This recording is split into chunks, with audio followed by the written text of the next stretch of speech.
everyone. Welcome to week 7. Hopefully you guys had the opportunity to finish your research papers from last week. I'm currently just marking those at the moment. I'm hoping to have them done either today or tomorrow so that you guys, and I'm also going to provide some feedback and things like that. Okay, so we're going to get into talking about women's rights.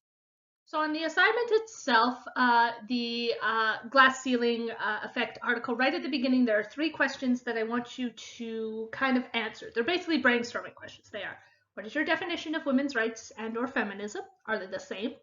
What are some stereotypes and stigmas when you hear the word feminism?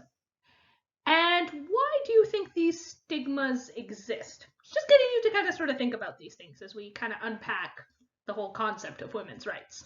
So when we define women's rights, there's a difference between women's rights and feminism. Women's rights is rights that promote a position of legal and social equality of women with men, whereas feminism is more kind of the movement of granting women political, social, and economic equality with men. So feminism is kind of that more sort of broad term, whereas women's rights, it's usually specifically looking at just women. Whereas I feel that feminism actually has a larger branching sort of definition. We'll see that in a moment. So there's a lot of different quote unquote waves of feminism. The first wave began in the 19th and 20th century. It focused mostly on the legal issues. The biggest one was at the time, women didn't have the right to vote. So that was kind of the big push. So that was called the first wave of feminism. The second wave of feminism began in kind of the 1960s in the United States. And this broadened the kind of debate, not just gaining the right to vote. It was things like sexuality, family, workplace, reproductive rights, official legal inequalities that existed. So we're now getting into kind of the more modern types of feminism. So there's third wave feminism, which was in the 1990s, and this started to question, reclaim, redefine ideas, words, and media that have been transmitted, ideas about womanhood, gender, beauty, sexuality. It also started to create this kind of divide in just ideals, what each person kind of wanted when they used the term feminism. And then fourth wave feminism, which is kind of the most recent one, some people argue that it wasn't a fourth wave, but whatever, began at around 2012. And this one's really interesting because this started moving away from just talking about women. This was equality for everybody. So it was furthering the agenda, calling justice against assault, harassment, equal pay, body autonomy. This also was important because there was this push that for boys and men to have an opportunity to express their emotions freely, to present themselves as they wish, to be engaged parents to their children, because oftentimes parenthood was only seen as a feminine or something that the woman did in the relationship. So you'll notice that feminism, at least more modern kind of takes, and it really depends. Everyone has their own definition of feminism. But for me, I think it's not only just equality for women, but I think it's just supporting everyone, giving everyone equal opportunities to express themselves, whatever that looks like. So we have a little bit of history. Where did all of this come from? Well, we had a really interesting woman by the name of Mary Wollstonecraft. So this was in like the 1700s, and she was kind of considered quote unquote the founder of modern feminism. So she published a really interesting kind of essay called A Vindication of the Rights of Women. And here's a little quote from it. So it's, I do not wish for women to have power over men, but over themselves. She also argued that women were not inferior to men, but they appeared to be because they lacked education. Because back in the day, women did not have a right to education. That was not a thing. Only the upper ruling elite men had the ability. We also have, she also argued that both men and women should be treated as rational beings. Now, there's some issues with the text because Wollstonecraft also, she made it seem like she only supported education of the rich or people who were poor but were really, really intelligent. She said, yeah, they have a right to education, but not those other poor people. So, I mean, it wasn't perfect. It was definitely a period piece of the time. But this started to pave the way to saying, why aren't they allowed to have education like men? So we're going to jump in history, looking specifically at Canada. So in the late 19th, earliest 20th century, focused on increasing women's roles in the public life. So women's suffrage, so that's the right to vote, increase in property rights, increased access to education. Also because before this time, women were not considered persons under the law. When you referred to a person, that was someone who was male. So there was this big push to actually recognize women as a quote unquote person, because only a person could go to school, only a person could own property. So the moment you make a group of people, they suddenly get all of those rights. So that was the big push kind of then.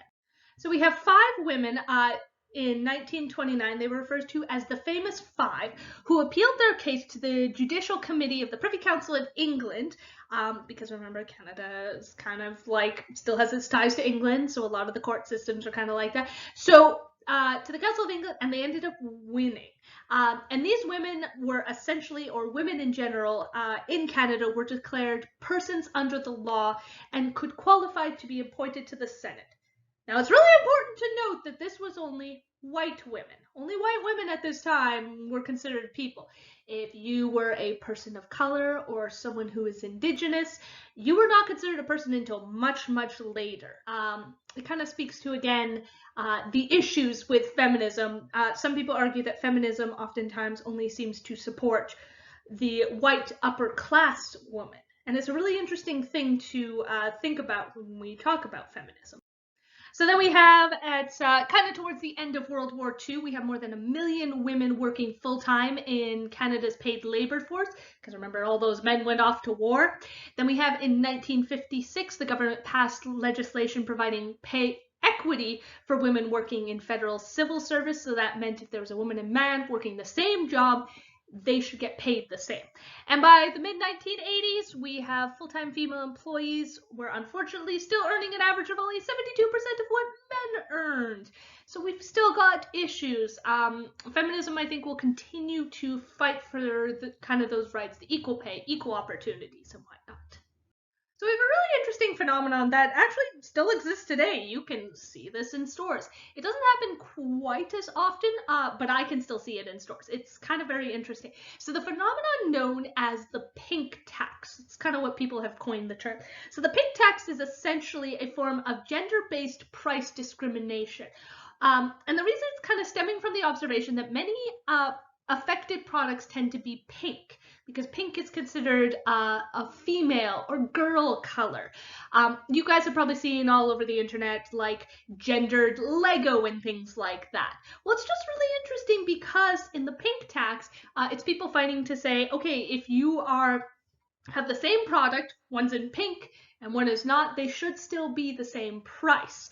And there's kind of this push. You can see I got a couple examples here. You can actually go to the store, the biggest one, deodorant. So when you go and look at deodorant, the stuff for men and the stuff for women tends to be slightly different prices. Make sure you're looking to see if it's actually the same amount. But yeah, you can still see this, and you can see it in these examples below. You can also see here, so this was put out in 2016, Canadian women paid for average price per unit in each of these groups. Research suggested that the women were actually paying 43% more than the men. So things like hair care, deodorant, razors, shaving, soap. It's just really interesting, kind of in that whole sense of if there's the same things in both products, they should be the same amount. It's just kind of interesting what really kind of stemmed this. And it's just an interesting sort of discussion to think about. So the article you have for this week actually talks about this effect. I don't know if any of you have heard of it. It's called the glass ceiling effect.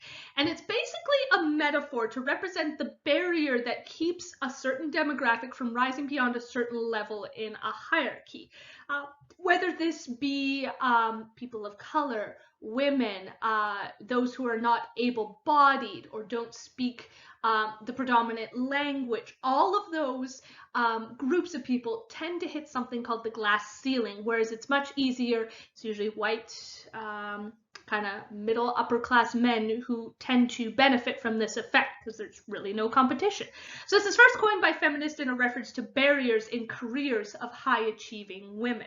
And we can see this even in movies and stuff, how oftentimes the female characters will try to be rising through kind of the ranks, and oftentimes they start to exhibit very like typical aggressive quote unquote masculine behavior because they are trying to essentially be the cool badass bitch who's able to do that. And it's really interesting because we use those terms for women, but we do not use them for men. So in the glass ceiling, it calls into question the inequalities in gender or racial differences in job relevant characteristics, gender or racial inequalities in the chances to advance. So you might say, oh, well, we're hiring just as many women as we are men. But if there's less chances, like you just kind of, I don't know, for whatever reason, picked kind of whoever, there should be equal opportunities for people to be applying for those jobs. There's also the inequality that increases over the course of a career. So if you have the first tier of like jobs, it's equal opportunities for everybody, but then the higher up you get, you see that there's, say, less and less women of color. You start to notice that there's some issues. Okay, so why is this important? Why do we need to care about women's rights? Well, there's many reasons. These are some interesting statistics that have come out in the past 5-10 years. One of them is there's about 603 million women who live in countries where domestic violence is not yet considered a crime. So if a partner abuses the woman, it's not considered a crime and it's not punishable in any way. We also have the fact that globally women make up about 24% of parliamentarians. Or the fact that in 2018, female employees around in ages 25 to 54 earned $4.13 less per hour than their male counterparts. In other words, women were earning about 87 cents for every dollar earned by men. However, the gender gap for hourly wage has narrowed since 1998, when it was 18%, but obviously we still got a long ways to go. We also have some more kind of dark and sinister sort of things to think about. It says that on average, every 6 days, a woman in Canada is killed by her domestic partner. Or the fact that 1 in 10 Canadians believe that consent to sexual activities is not needed between long-term partners and spouses. So I think all of this really boils down to all of the violence that happens against women, particularly women of color as well. And the fact that we need to be aware of these situations so we know how to rise above them, to challenge other people's beliefs, and to start conversations that sometimes are a little bit hard. I hope you guys got some good information from this. For your assignment this week, I just want you to read the article and answer the questions.